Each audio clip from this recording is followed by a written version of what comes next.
Boys here. I have a special guest co-host here today, Mr. Sean Benedict. We're going to be talking about a very important subject, something that we probably should have done a long time. So we're going to get into it right here on Coffee for Closers, talking all about the leave and earning statement. We hope Rick is having a fantastic vacation out on the road, hence the music, Holiday Road. Yeah, how about it? Sean, thanks for being here, buddy. Pleasure. Thanks for having me. So we're going to be talking a little bit about leave and earning statements. So this is primarily if you're in the federal market or maybe thinking about getting into the federal market. That's what today's show is going to be about, kind of looking at each of the leave and earning statements that are out there, analyzing what they mean, and hopefully helping those of you watching that deal with federal employees better, understand your prospects or your clients, people that you're working with, their situation, because sometimes these things are quite confusing, right? Absolutely. There's so many different agencies out there, and some of them have very similar leave and earning statements. I mean, it's safe to say that you're going to pull different things for each of the different agencies. So. Oh, no doubt. I mean, probably done almost a decade of looking at these leave and earning statements, or earnings and leave statements, whatever you want to call it. They are still stumping me to this day, because they make little updates to the leave and earning statements, and so if you're new, you might be explained one way how to read their leave and earning statements. And we were just looking at a SERS offset employee a couple of times. Actually, it happened twice in this same week. A SERS offset employees, two different ones, and reading how they're taking the deductions out of their paper or their leave and earning statements is different how they used to do it back when I was running more of these myself. But you've been running them a lot lately, and you've stumbled into some of those. So that's pretty interesting. So you've compiled, looks like about 13. Well, it says 14, but about 13, it looks like, different leave and earning statements. And we can look at those today on the show. You'll see firsthand exactly what each of the little deductions mean, what we are looking at when we're looking at these leave and earning statements, and how we're better profiling the prospect before we ever step into appointment 2 or appointment 3 or whenever you've actually procured the leave and earning statement from the prospect. It's definitely a critical aspect to putting together an accurate benefit analysis. So having, the hard numbers is no doubt crucial. No doubt. And just credibility wise, right? Mm-hmm. Your credibility as an advisor just goes through the roof when you're able to sit down and say something like, okay, well, let's, without saying anything, it says, okay, it looks like you're making a couple of contributions to, a Roth deduction. So I see you have a Roth TSP, or how much are you contributing to your Roth? Without ever saying the deduction, just profiling the prospect immediately. When I look at this leave and earning statement that I have up here, Will, you want to bring this up on the screen for us? Okay, so we're looking at, this is a Department of Defense leave and earning statement. And when I look at this right out the gate, basically I can just profile right away that this person has a Roth. And let me just change this so we got a nice little color so everybody can see it. I'll do it right in red. We will change this to be a little thicker. There we go. All right, so let me just undo this. So when I look at this, I immediately am going to see that there's a Roth deduction. So I don't have to say anything to the prospect whatsoever about me analyzing or saying, I'm looking at the deduction and say, okay, well, how long have you been contributing to your Roth? Well, I've done X, Y, and Z. I've been doing it for a number of years, or at least for the whole year. I can tell they've done $6,200 worth of contributions. I see they have a vision plan. I see they're doing TSP savings. I see they have got their FERS employee right off the bat. I see they've got the health benefit. They've got FEGLI. They've got optional with the FEGLI, options B and C. I've got their Social Security. That's a telltale sign. And I see that they're making some sort of an allotment. I'm not exactly sure, but it's a hefty one, $1,950. That could be their savings account. It could be a different thing. I mean, it could be a number of different things. But it's important for me to understand all this stuff. So anyway, we'll take a step back. We'll start this from the get-go. No need to jot that down, advisors. I'm going to erase that real quick. But let's start from the get-go. So this is Department of Defense. You pulled this one. Was there a particular reason why you pulled this one? I mean, it's probably the most common one we're seeing right now, because I think Department of Defense, there can be a bunch of different agencies, whether it's VA, whether it's, even just the Air Force, retired military. There's It's probably the largest agency, I'd say. Yeah, I would agree with that. Maybe Postal might come close to it, but the military, we definitely see a lot of folks with these leave and earning statements. Now, this is a civilian leave and earning statement. That's important for us to notice. It's coming from the Department of Defense, but it is in fact a civilian employee of the Department of Defense. So it's important for us to say, because I say active duty if it's an active duty military personnel. Okay. So first off, the first things I look for is the SCD date. That's important. That's not necessarily telling me when they started with federal government employment, but it's telling me what they're using as the contribution or the computation of their pension, right? So the start date, so years of credible service. And this is important because if I've got, especially in the military, when I want to look at that and say, okay, I want to cross-reference two things. First thing I want to know is when you started with the federal government. So that's always a question. And I've made popular the 7 key questions of the first employment. It's the most important thing that we talk about. Absolutely. Right? But the 7 key questions only ask for the service computation date. But when I've got military personnel or people that potentially could have had military buyback, I want to know when they started with the federal government and what their computation date is. So I'll look at it and say, okay, I've got their computation date at 7/15/89. Clear that because I can't really see it too well. But I've got their contribution date or their why do you want to keep saying that? Computation date, service computation date at 7/15/1989. All right. And that's always right there in box 11 when you look at these Department of Defense folks. The other thing I might take a look at, but again, just a gander, this isn't necessarily the end all be all number, but it's just their average or their adjusted basic pay, which is going to show me what they're getting paid in their basic. So $109,000 and change for this person with a $22,000 locality adjustment.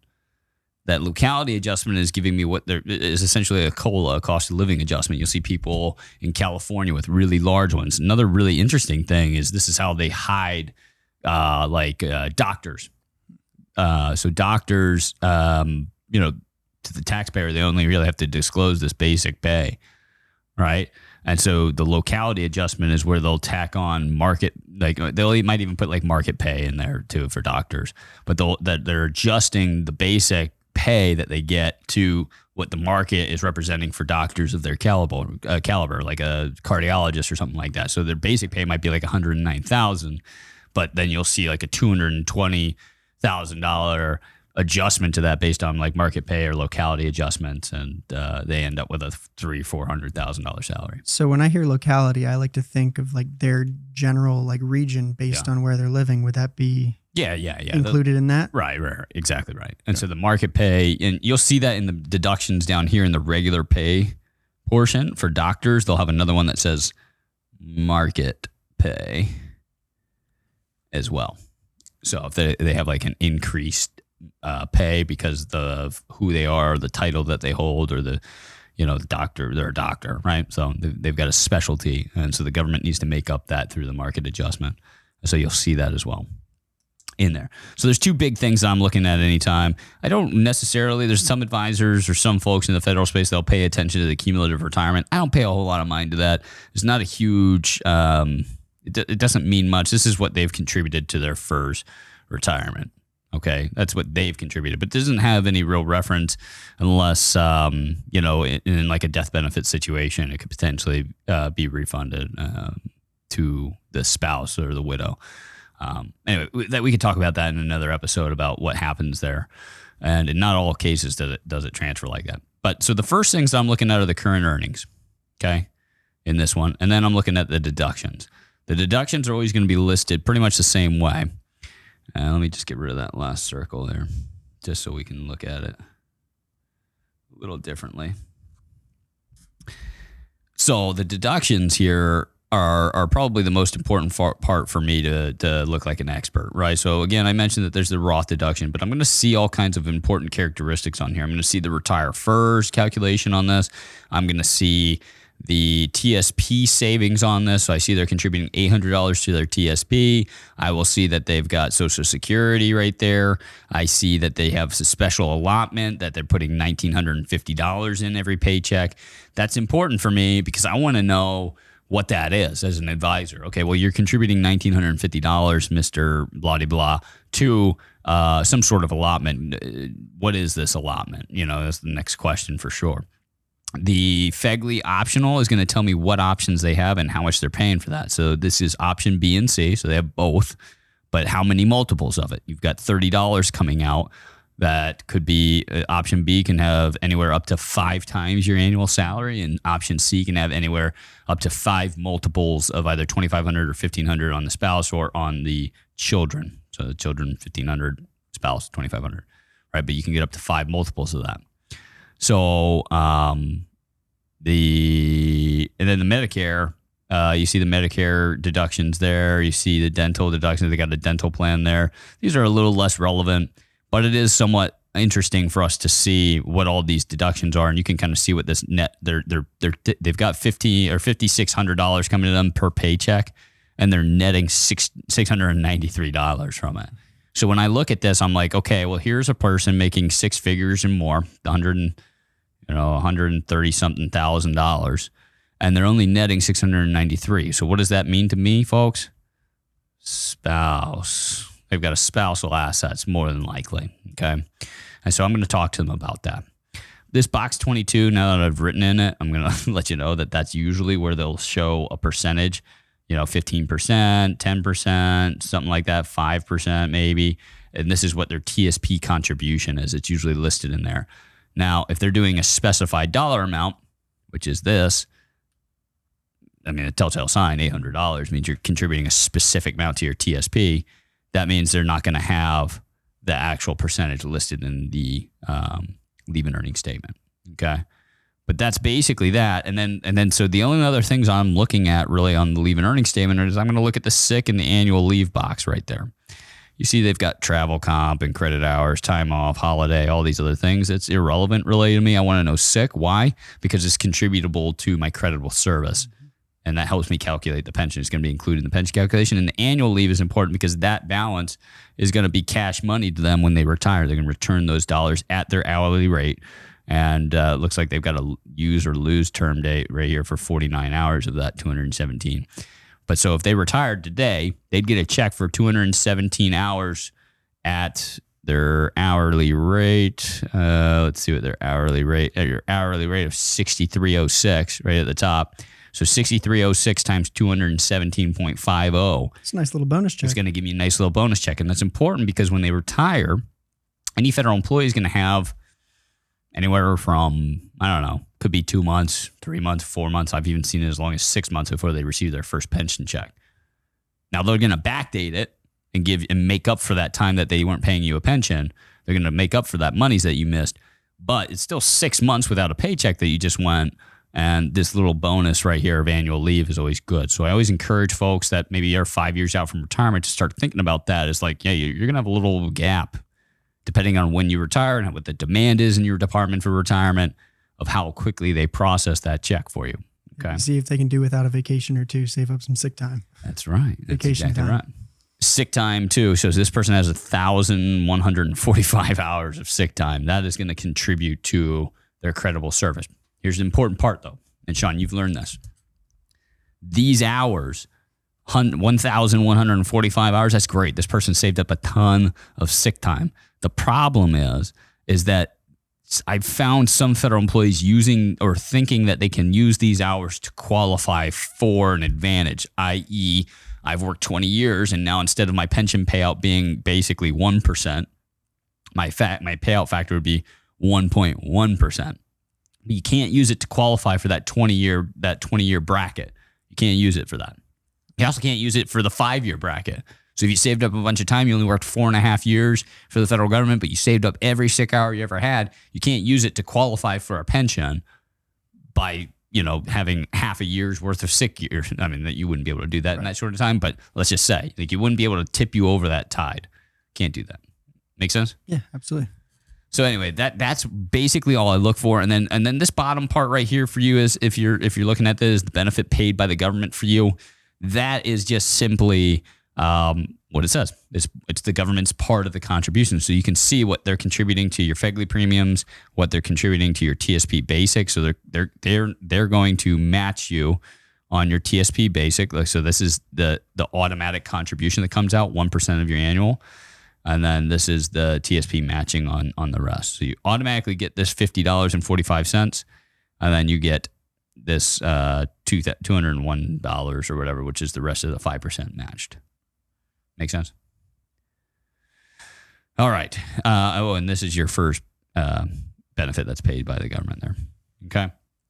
So that's a Department of Defense. And quite frankly, all this information is available on every single leave and earning statement. It's just a little bit different. So what we're going to do on the next one, which will be a tiny bit different, is that right? The next one? What They're all from different departments, so hopefully.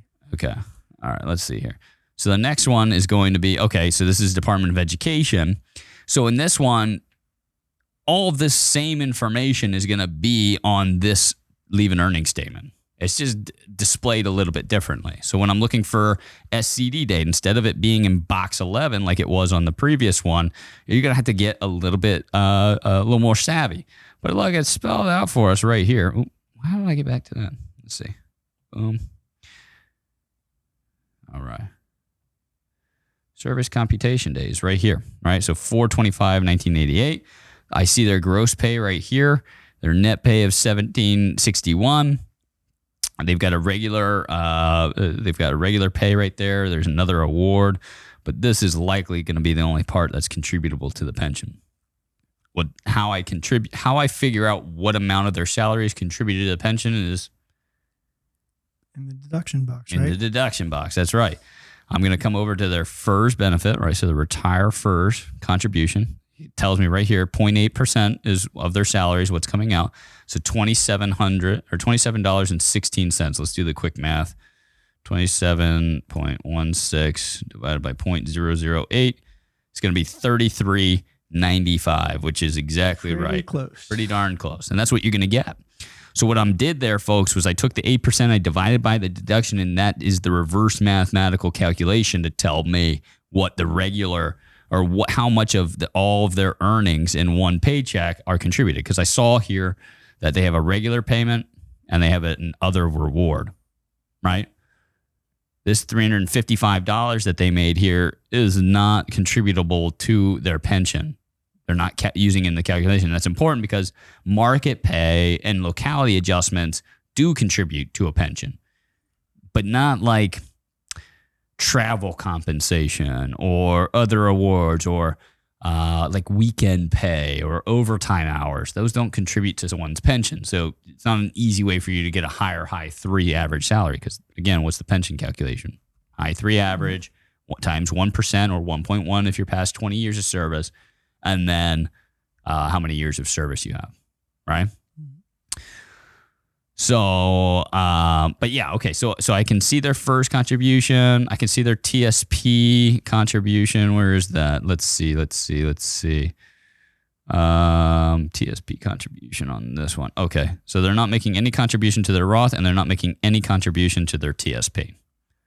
But if you noticed on this one, what are they doing? Well, they have a TSP loan. They're paying back their TSP loan. So it looks like they took some sort of loan out. They're paying $88 per month, which, you know, if you have a TSP loan, we talk about that in other segments or whatever, but they've basically taken a loan from themselves. They're paying back that loan. I would ask this person, are you making contributions to your TSP or do you think you are? Because it appears on your pay stub that you're not making any contributions. And I know that because I'm looking through all of these and I don't see a separate deduction for their TSP. Okay. I see their Social Security, their Medicare tax coming out. I see their dental and vision plan. I see their FEGLI regular. I don't see any additional FEGLI, so that tells me they just have basic only, this $13.65. They've got 2 savings allotments going to bank accounts and $25 and $134.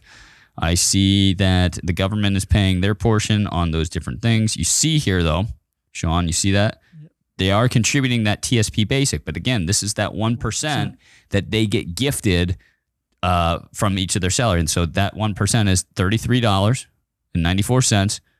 $33.94 is what they get paid per paycheck, right? So it's 1%, and that's being gifted to them. Like every federal employee gets it, civilian, no matter what. Just for working for the federal government. Just for working for them. And that's FERS employees only. CERS employees do not get that. All right. And then I look down here and I got the same situation. Annual sick leave and annual leave. This person has an ending balance of 258 in annual leave and 88 hours of sick leave. This 88 hours would get contributed to their pension, and the 258 would be returned to them. Okay? But I know exactly from this situation, say, look, what happened with your TSP? Why were you taking a loan against it? How aggressively are you paying that back? Or how many years are you to your retirement? It looks like you started working in 1988. That means you're probably pretty darn close to retiring or eligible.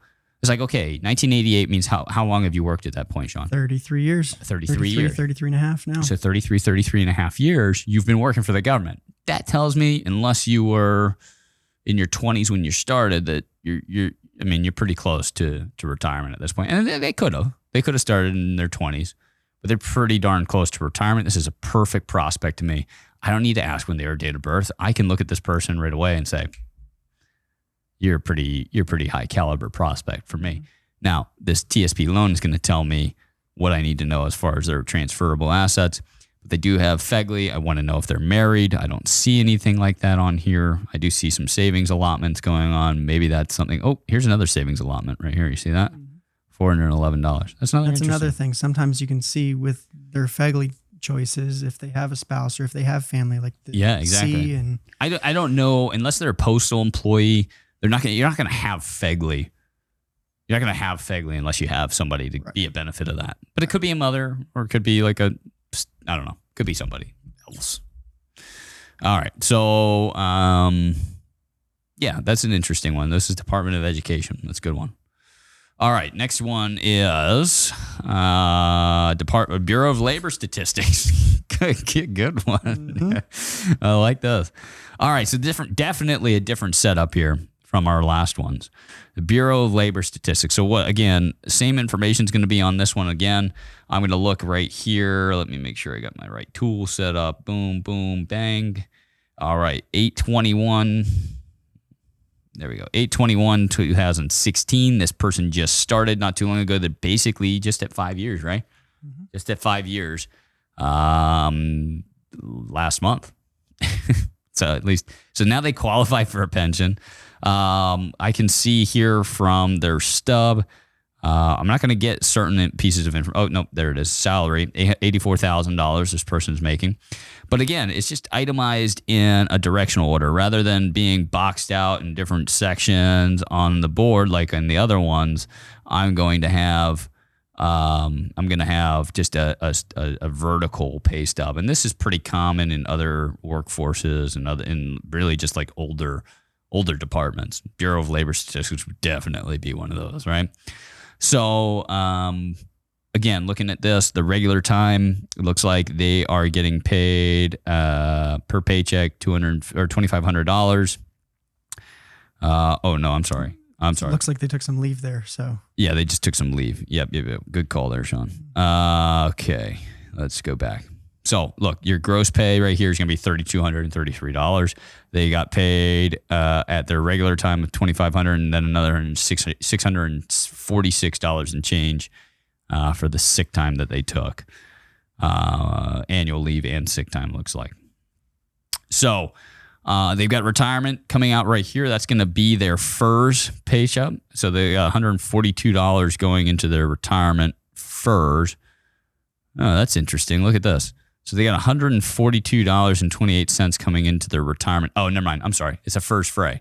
Right. Good point. Ooh, throwing some curveballs at me. All right. So what we just figured out here on the show, guys, is important. Okay. 2016 is actually a reduced annuity employee. In fact, they're not even just a reduced annuity employee. They're a further reduced annuity employee. What happened was back in, I want to say 2012, something like that. The government said, okay, this FERS, I'm just going to write right on this. I'll erase in a second. But this FERS plan that we had was paying too much. It was 0.08% of your pay stub was getting paid into the pension, and then you'd get a paycheck for the rest of your life for the pension. But then they came in with the FERS RAY, reduced annuity employee. So FERS RAY. FERS RAY contributes 3.2%? Yeah, I think 3.2. 3.2% into their pension.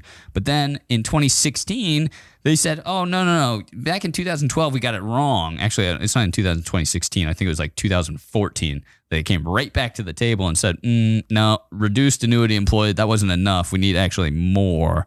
And they called it the first fray. So you got first ray and first fray. First fray employees contribute 4.4% of their salary into the FERS pension, making it that they have to contribute a lot more to get the same benefit that this person that contributed back in, got hired pre-2012. Don't hold me to that day. I'm pretty sure it was 2012, but started as a FERS employee. So they get the same pension. All three of these different groups get the same pension,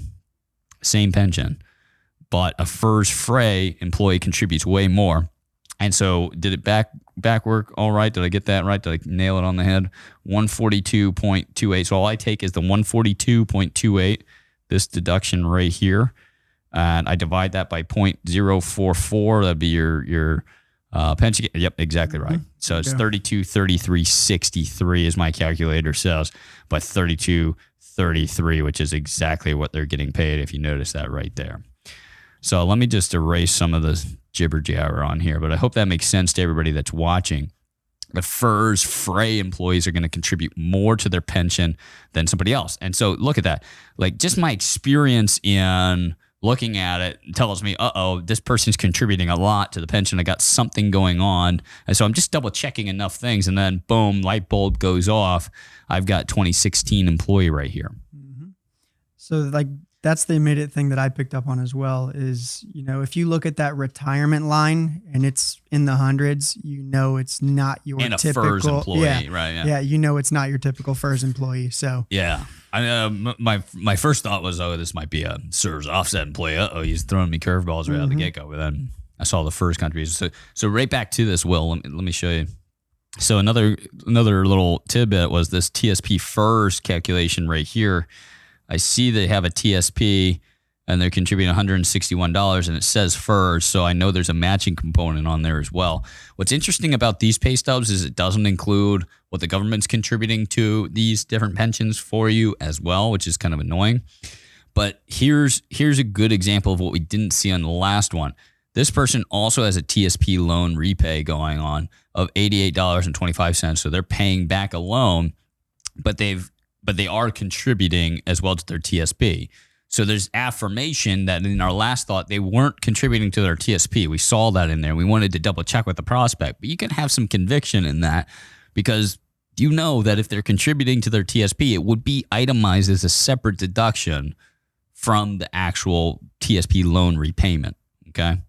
That makes sense, right? Did I say that right? Yeah. Sense? So not only is this person repaying the loan, but they're also still adding. Yeah. And it looks like they're contributing 161, which might be about 5%, right? That looks like almost about 5%. So that's interesting. All right. So other than that, I see my normal deductions for Social Security confirming that this is a FERS or a SERS offset employee or a FERS transfer employee. Again, 2016 tells me it's a FERS fray. Basic FEGLI coverage. Yeah. Good. So not only do they have the FEGLI coverage, which tells me in this report that they have 1 times their annual salary of $87,000, right? We know that's so if you don't know how FEGLI is calculated, this person makes $84,360. So they round that up to the nearest thousand. So that'd be $85,000, right? And then they add plus $2,000. So that's going to be $87,000. That's how they got to this number right here. Does that make sense, Sean? Mm-hmm. All right. Let's see here. Erase some of this so we can see a little better. All right. You have your optional. Yeah, and then you got your optional coverage right here. Let me just erase some of this again. You got your FEGLI optional right here, which tells me that they've got optional benefits that are included. Bracket 1. Now, I'm not exactly sure off the top of my head what bracket 1 means, but I could easily tell by the deduction that this is going to be somebody with probably option A and maybe 1 or 2 times option B. But we would take a look at that. That's pretty simple to ask. how I look like a pro when I'm asking this. It's just basically, okay, we've got FEGLI and it looks like you have some additional coverages. What else are you currently holding in FEGLI? Do you know what your total coverage is? Do you have option A, option B? What is it? And if they don't know, it's easy for our office or another office to back into that number pretty simply based on their annual salary. Okay. Dental plan, they've got that. Medical taxes with there. I don't see anything else too particular on this. Again, it is going to tell me things like their sick leave usually, but it's not going to on this one.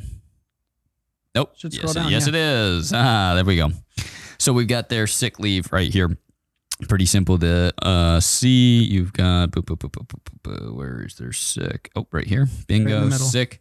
You've got the balance of 462 hours. They've got annual leave of 175. They've used 72 hours and 19 hours year to date. So again, this is year to date leave status. And they've accrued 102 year to date, 68 in the sick category.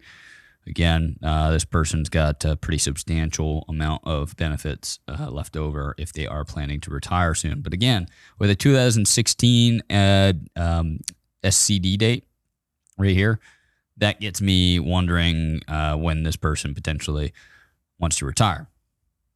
No need to jump to conclusions there because somebody could easily just start working for the federal government in the last 5 years of their career. A lot of times people do that.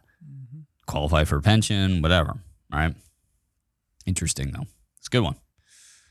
And 6, we're not going to go through all these. Again, we've seen all of this. This is very similar to the other one. Nothing's really going to change with this one. Was there anything in particular that you saw on this one that was interesting, Sean? No, they have both the traditional TSP and the Roth. So that's something you could point out. So you got that right there. TSP deferred. They've got that TSP, and then they're contributing $100 to their TSP Roth. And then in addition to that, the amount of FEGLI that this person has is pretty impressive. Oh, yeah. They've almost maxed out everything. So they've maxed out their FEGLI. They are doing a TSP tax deferred bucket, and they are doing a TSP loan right there. They're paying back, and they've got a TSP Roth. This is a high earner, $4,300. At the end of the day, they're taking home $2,084. So they're contributing a hefty month, not as much as our guy that was making $5,000 and only took home $600. Mm-hmm. But again, I'm looking at somebody that's giving away half of their salary every month or every pay period to their various savings accounts, and did take a loan. I don't know how much back when.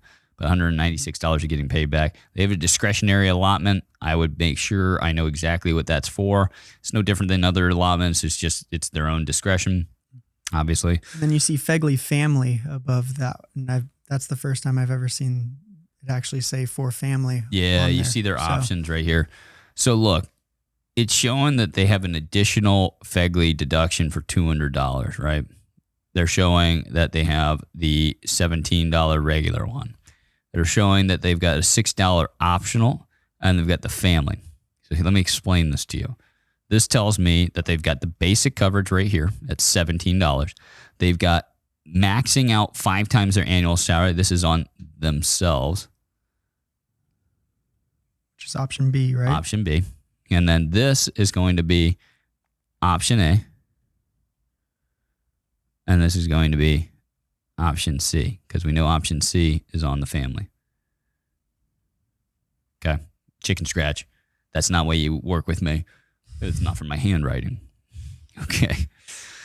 Such an overplayed joke. I have terrible handwriting. I'm going to admit it. I don't know, but that's fine. You studied calligraphy in college, I studied calligraphy in college, that's right. TSP matching. You see the government doing it there. You see the TSP basic. We explained that already. You see the FERS deduction. These are the benefits paid by the government. You see their leave balance again. Very easy to understand. We'll move on. All right, but that's a good one. Nothing too different about this one. You see GSA. Another one with the leave. This is, again, the GSA. If you don't know about the GSA, they have a union dues. You can see that right there. If you see the union dues, you might ask the person what kind of union they are involved with. But yeah, that's a pretty interesting one. Tsp Employee Contribution. That's what they're contributing. This is the TSP. Where's the TSP paid by the government? That's interesting. paid by the government right there. They're just going to put it down here. Bingo. Bingo. And then they just identify. That's interesting. You see like the little quirks of the different departments. They label their deductions just a tiny bit different, but you see the grid is the same part, and that's all that really matters. You'll be able to find everything the same. The service computation date's right there.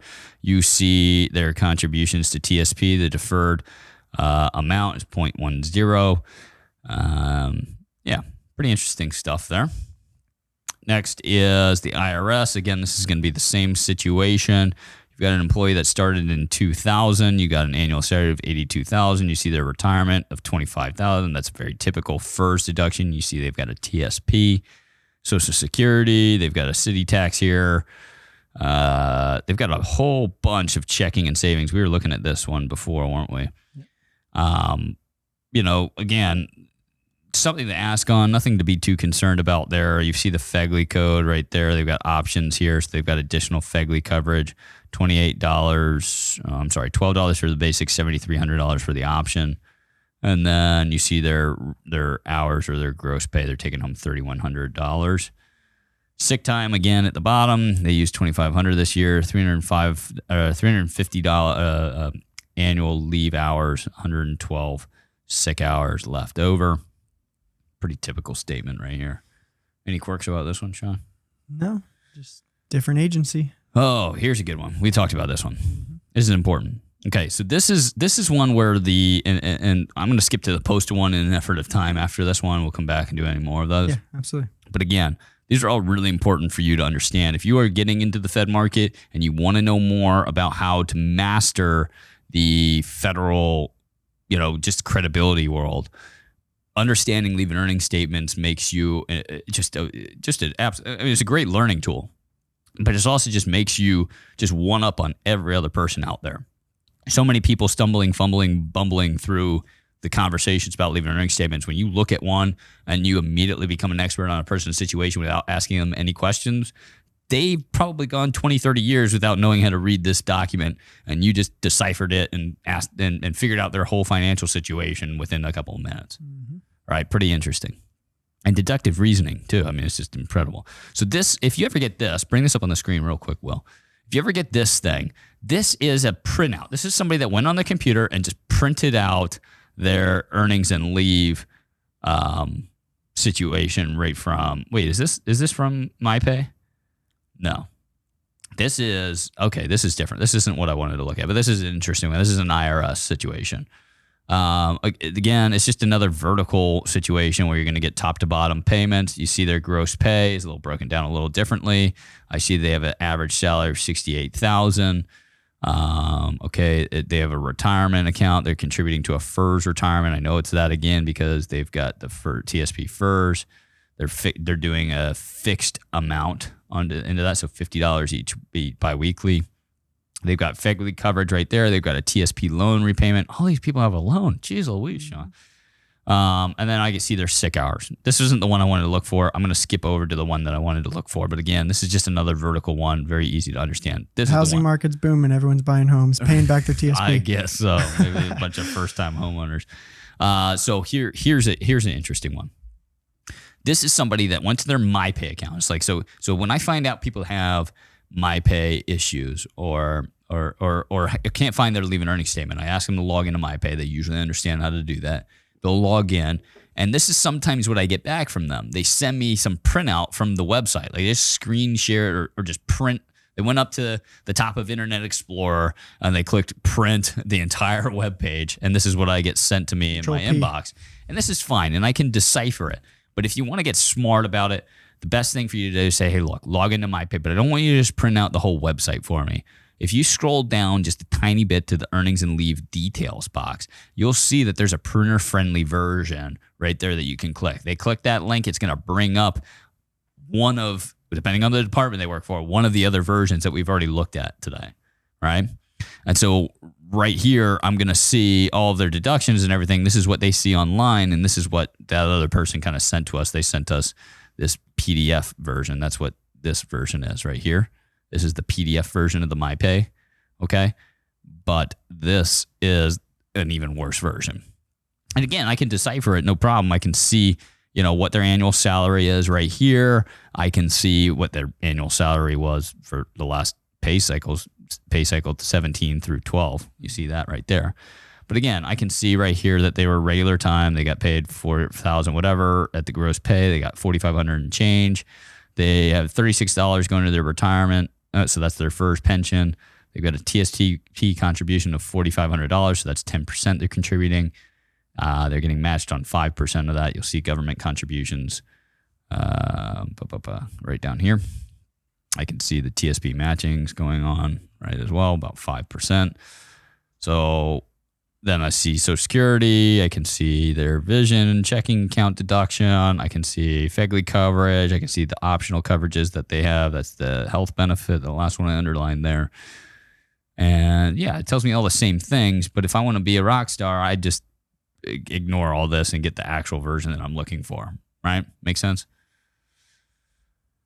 All right. And again, we've seen this one before. That's NOAA, right? And then you got the Patent and Trademark Office. They're all going to do these sort of things, but this is the last one we need to go over. And I'm going to switch this to the other version that they have right here. This is your Postal Pay Stub. And this is one that a lot of folks have a little trouble earning or figuring out. But this is important for us to see, because this is about as basic as a pay stub used to get. This is like our grandfather's pay stub. Looks like an old report card. Looks like an old report card. That's right. But you see their gross pay. So this person's making $2,475. You see their deductions that are listed right there. So they got the Medicare. They've got the retirement. This is a FERS employee. I can tell that by this little 8 that's telling me 0.08% of their pay stubs coming out. I can reverse engineer that by just doing the mathematics there and figure it out. I can see that they have 2 allotments here. I can see that they have a Tsp contribution going and at the rate of 5%. I can tell that by the 0.5 right there. I can tell the Social Security deduction. I can see, their health plan. I can see a couple of other things that are on there as well. I can see all of their leave status right here. So if I want to know what their sick leave balance is, I can see what their current sick leave balance is, 14 hours, 18, whatever, 14.8 hours. I can see what their annual leave totals are, annual used year to date, annual leave advanced, annual leave available balance. They have 8 hours available. I can see their SCD, but do you know where their SCD is? Sean. Gotta find it. Okay. Check that out. June 8th, 1985. Pretty crappy that I got to look there, but that's where they hide that right there. They hide their leave and earnings statement. They tell us that they've got their leave and earnings or their SCD date kind of hidden right over in that corner there. Crazy. Pretty annoying. But anyway, the little things that you want to look for when you're doing that. I've even seen sometimes an extra column up in this area with their SCD date. But, the postal one's definitely the most frustrating. But anyway, you see their net pay right there. You can see their retirement contributions right there, what they've contributed. It's all there in all different pay stub forms. It's just getting familiar with the documents. And, anyway, I hope this video kind of helps with that. But anything else that you've learned in the last, a little while running these? No, I mean, it's certainly interesting knowing what to look for and being able to find what you need. If you're just sent a leave and earnings statement, can you answer those 7 key questions by looking at the leave and earnings statement? Or at least as many as you can, Well, I mean, like the 7 key questions kind of eliminates the need for the leave and earnings statement a lot of times, right? At least in the initial part. But the leave and earnings statement is going to help you put together a better benefit analysis afterwards. The 7 key questions, we talk about that in a different episode. We won't go into all of that. But these benefit statements help you to become an absolute master when it transitions from retirement consultant to I'm going to help advise you on how to retire, right? So I'm a retirement consultant in the beginning when I start off on my generally all of my federal appointments when I sit down with somebody or when our advisors do. But when there comes a point in appointment 2 or, depending on how I set up the appointment, right? Whether I came through a seminar or through a virtual appointment request, appointment 1 or appointment 2, there's a point where I make a transition and start becoming their advisor. I'm not just a benefit consultant. I am going to help them be their retirement advisor. And in that instance, I'm going to want this document, this leave and earning statement. And I better be able to shift my gears into a new level of expertise. At first, I'm a general practitioner, but then you're asking for me for my specialty, which is helping you retire. I'd better be able to pick up this leave and earning statement and be an absolute master in it.